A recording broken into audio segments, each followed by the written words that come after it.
Hi guys! Magandang araw sa ating lahat. Andito po tayo sa intersection ng Mindanao Avenue at Regalado. Yan po yung papunta doon sa Regalado Station, papasok ng Commonwealth Highway. So, galing doon, papunta tayo dito sa SM Fairview. Ang kasunod po ay ang Mindanao Station. Right? Sa baba, bago tayo patungong Mindanao Station, ito po yung intersection ng Mindanao tsaka Regalado. Sa kaliwa, yun po yung bagong kasa ng Honda. Papasok doon sa MRT station, galing dito sa Mindanao Avenue, one way lang po. Doon sa tapat mismo ng SM, one way lang. So ito po yung galing sa Novaliches, galing ng Commonwealth Avenue, and dito naman po tayo sa likod ng SM sa tapat ng ginagawang MRT7 station. Ayan, pormado na. Marami pong progress dito na ginagawa. Itong bandang kaliwa, yun po yung ginagawang commercial space ni SM. So pasadahan natin yan mamaya. Ito po yung karugtong dito sa bandang kanan. Napakaganda po itong commercial space dito dahil mismong sakayan at babaan mismo ng mga tao. Yan yung kanilang mga materialis. Dito sa ilalim ng MRT7, nasa clearing operation na. So nilagyan na ng imbornal. Naghukay na sila ng lalatagan imbornal. Yan po yung babaan. Marami pa pong scaffolding sa gilid. Ibig sabihin, meron pa silang mga dapat gawin. Saka yung center island, kasama dito sa ginagawang imbornal, ay inaayos na rin nila. Yung mismong kalsada, pinakayod na yung dating asphalto na ngayon ay malapit ng lalatagan. Dito sa gilid, yan po yung magiging commercial space ni SM sa mismong babaan mismo. Andito po tayo ngayon sa tapat ng dulo ng SM sa may harap ng ginagawang MRT station. Yan po yung sa dulo, yun yung mismong katabi. Yun po ay dating bakante lang, walang nakatagong structure. Pero ngayon, ayan, meron ng mga rebar. Yun po yung mga hinuhukayan nila na ngayon ay meron ng rebar para sa mga poste. So ito ay sasabay sa pagbubukas ng MRT7.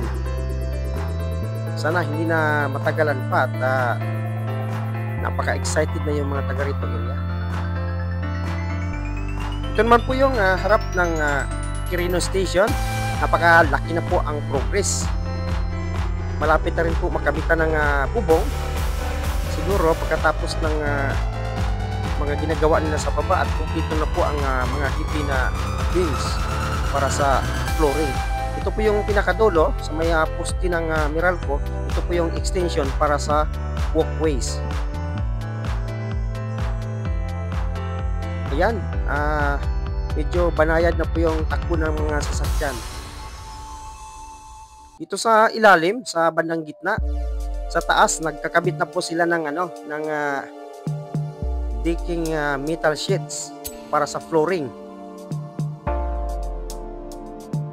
So, pagbalik natin galing sa bundok, dahil tayo po bababa ng bundok, siguro next week, malaki-laki na po ang progress nito. Ayan po yung bandang kabila.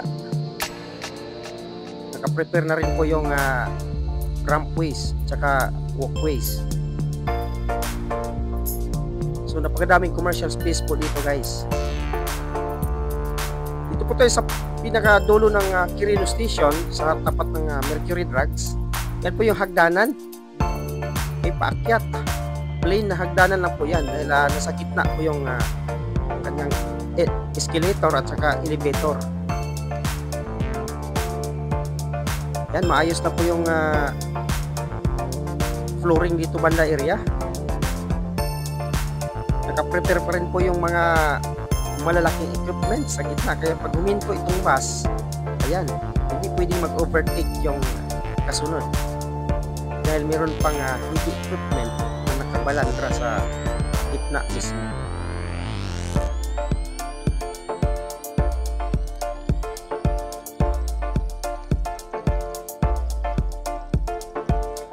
Dito naman po tayo sa unahan ng Fatima University. Napapansin natin meron pang mga concrete barrier dahil inaayos nila yung finishing ng poste. Ilagyan nila ng parang belt na metal sheet at binuhusan ng simento. Parang pinapalaki nila uli yung yung poste. Sa unahan may ginagawa, halos patapos na rin. Ito po yung sa tapat ng Nova College. Yan, finish na rin po. At meron pa silang ginagawa uli na finishing para sa poste. Actually wala ito nung nakaraang linggo. Ngayon nagkaroon uli ng ganitong mga scaffolding para sa pag-finish ng poste. Yan, napakaluwang po yung gitna. Nasa pagkabilaan yung poste, wala sa gitna. Ito lang po tayo sa unahan konti. Ito po yung mga metal girders na nakalapag dito sa gitna at medyo munti na dahil nung nakaraan halos 2 segment na lang ang tapos nila.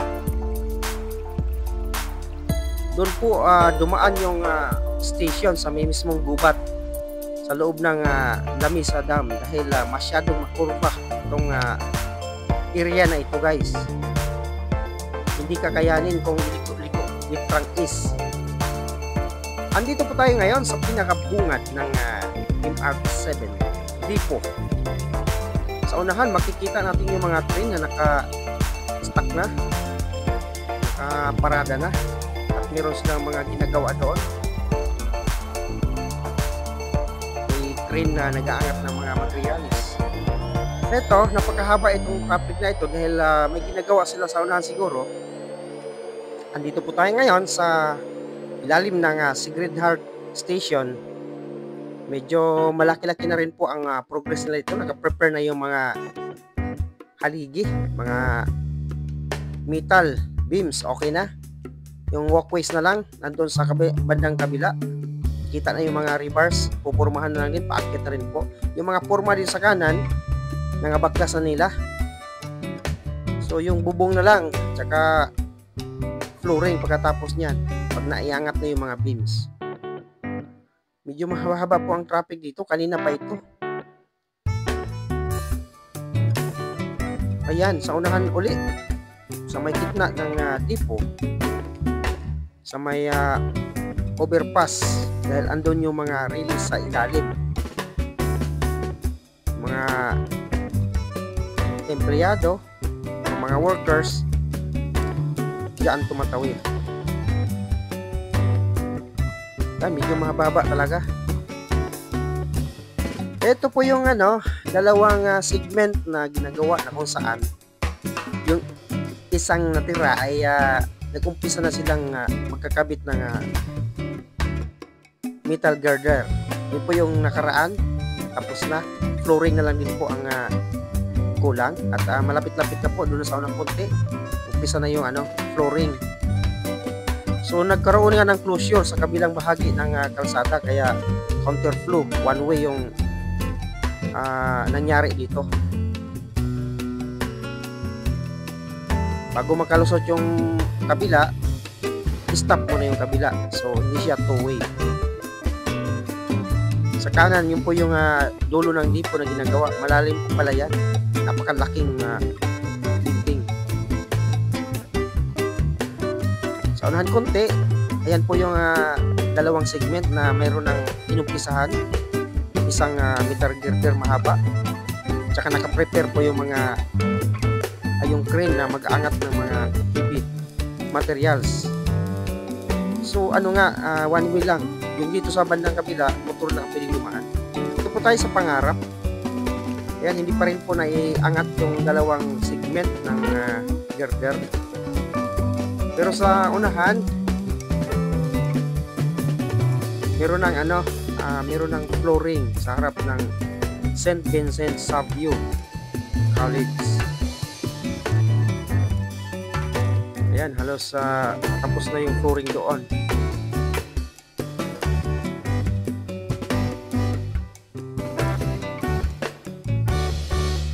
Sa unahan ng St. Vincent College, yung mga flooring dito, yung mga forma, unti-unti nang inaayos. Yung iba binabaklas na doon sa unahan. Dito, bubuhusan na.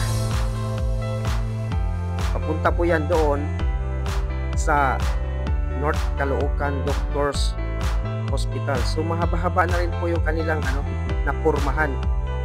Bubuhusan na lang po yan at hindi magtatagal, tapos na, flooring na. So ang sunod na latag yan ay release.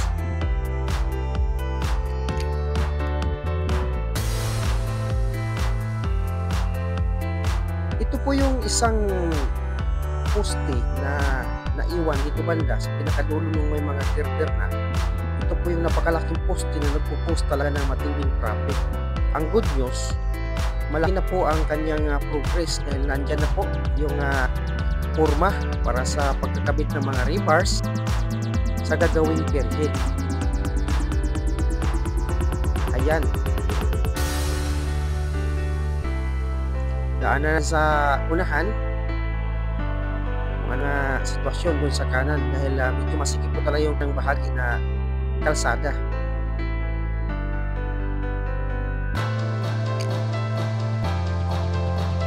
Ayan, ito ngayon yung isang poste sa kanang bahagi.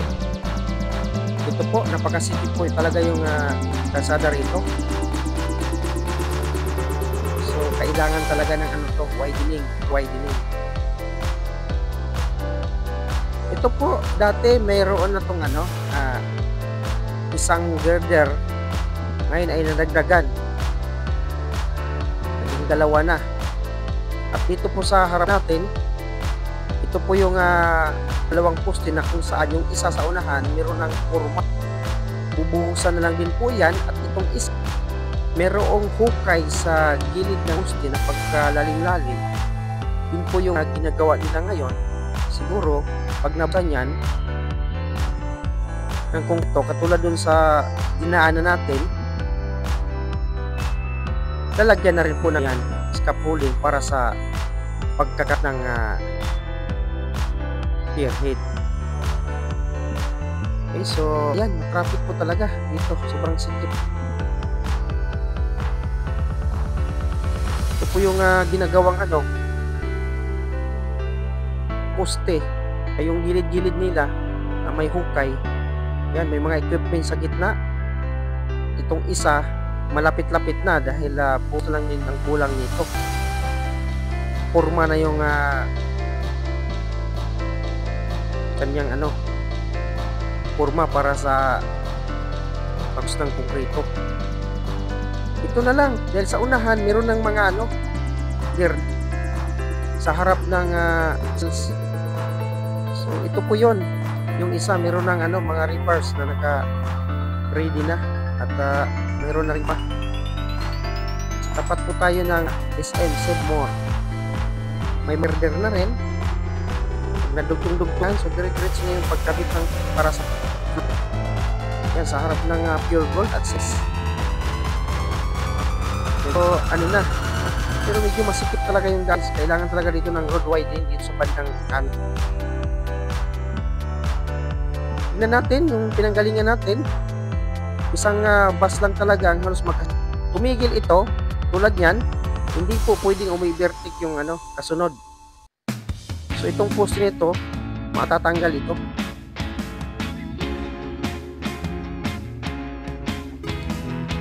Sa harap po tayo ng Jollibee. Papunta ron, medyo nakaprepare na yung kanilang mga materials para sabit ng mga pierhead. Medyo maiksi lang dito, mga ilang poste na lang din. Okay, andito po tayo sa intersection ng Tala Yung kaliwa papunta po yan ng ano, Tala Hospital, papuntang Camarines. Diretso po tayo dito sa Quirino Highway, sa harap mismo ng Metro Plaza na meron ditong ano, Robinson. So malaki-laki din po itong mall na ito. Sa unahan, ito na po yung pinakahuling poste na tinatanggalan ng porma nung nakaraan. Ayan, malinis na. Medyo maluwag-luwag na sa gitna. Naka-compress na yung mga concrete barrier. Sa kabila, dyan po yung ano, Tala Station. Napaka-lawak po yan. Papunta dun sa baba. May ilog po yan dun sa unahan. Ayan, mabilis na yung mga takbo ng mga sasakyan dito. Dahil medyo nakaluwag-luwag na.